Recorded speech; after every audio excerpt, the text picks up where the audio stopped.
Hey, what's up everyone? It's me again, back with this brilliant way of making videos, phone only. So in the previous few I've talked about high-end control, low-end control and loudness control. In this one I want to expand on those a bit, especially on the low and high-end control because I will be talking about EQ, and I want to talk about tone control and give you just a few EQ tips. So before we begin, let me start with a quote which I've heard, I don't know, probably 10 years ago, maybe a bit less, and I don't know who said it or when. I believe it was a male.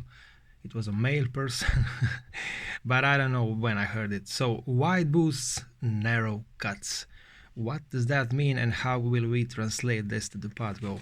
Let me get rid of these lights. So low Q factor versus high Q factor values. So when you set up a very low Q factor inside the pod go, that means that the boost or a cut that you do will be very wide in terms of frequency spectrum that it's gonna cover and that it's gonna have an impact on. On the other hand, this is a high Q factor value, so that means that a cut or a boost that you do will be very narrow and will dip only a small amount of frequencies, a small frequency range. So in most scenarios, less is more, unless you're of course called Yngwie J. Malmsteen, because how can less be more? Well, in terms of EQ, I believe that less is probably more and that you don't need more than a few moves to make a great sound. So let me give you a few practical tips, or at least this is how I would approach things. So if I felt, so after I do, let's say I do a low cut first and I set it at 96 for whatever reason, and after that I feel okay, this sounds okay, but I would like a bit more low end, so I don't want to go back and reduce the amount of low cut that I did. Instead I want to boost some of the lows, and I would probably pick something like, I don't know, 140, 50, 60, 70, let's say 180 hertz, okay, and I would leave this Q factor low-ish, so probably 2 or below 2, let's say 1.5, and I would bump this by a dB and a half, maybe 2 dB, and what this essentially creates is a very wide bump.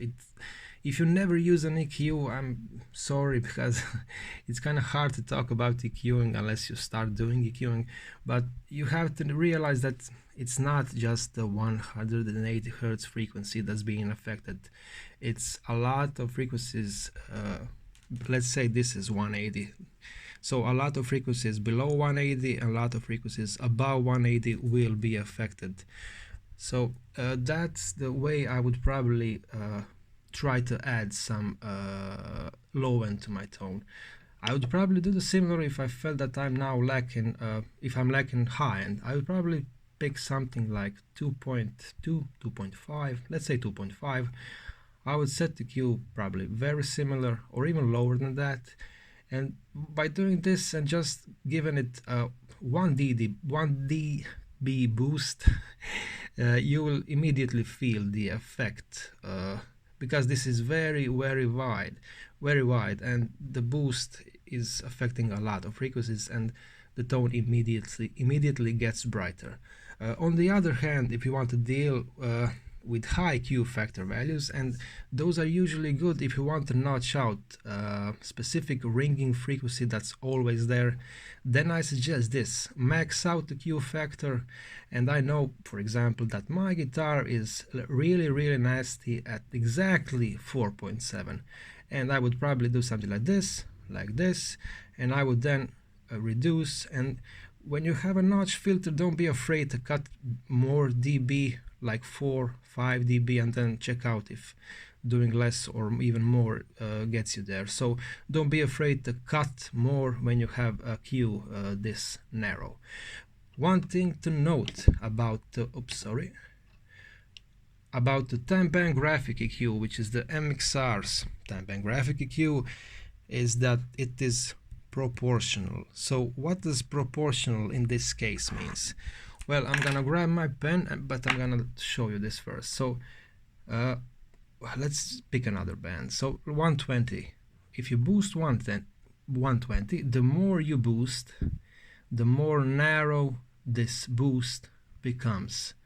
And so if you boost just, let's say, 1.5 dB, that boost is wide.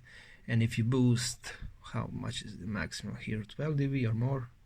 No, probably 15 dB. If you boost 15 dB, that shape of literally that shape will become more narrow. So let me grab a pen. So as you boost, so this is a very narrow, very wide Q factor, and the more you boost, the more that boost, the sharper the boost becomes, if that makes sense. So that's why this EQ is called proportional, or better to say, it behaves proportionally depending on the amount of cut or boost that you do. And that's it. Don't forget, wide boosts, narrow cuts, and less is more. Peace.